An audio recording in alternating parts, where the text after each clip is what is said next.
सवाल है जी, this rhyme can be song, ये नज़म गाई जा सकती है।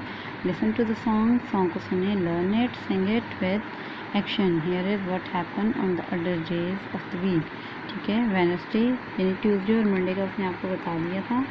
वेडनेसडे को क्लीन द फ्लोर, फर्श साफ़ करते हैं। थर्सडे को मेक आवर फूड, खाना बनाते हैं। फ्राइडे को मेंड और क्लॉथ, अपने कपड़े मरम्मत करते हैं। सैटरडे को बेक द ब्रेड को बेक करते हैं। संडे को सिंग एंड प्ले, संडे को खेलते हैं। फिर आपके पास वो कहता है work in pair, talk about the picture below. ये जो नीचे पिक्चर्स हैं इनके मतलब आपने बात करनी है, किस तरह करनी है। हु इज़ दिस, ये कौन है। व्हाट इज़ शी डूइंग, ये क्या कर रहा है। ठीक है, फिर आंसर करेंगे। दिस इज़, ये नाम लेके बताएंगे और फिर वो क्या कर रहा है वो भी बताएंगे। ठीक है, जिस तरह उसने आपको येलो बॉक्स में ये सारे वर्ड्स दिए हुए हैं। तो पहले हम पूछेंगे हु इज़ ही, ये कौन है।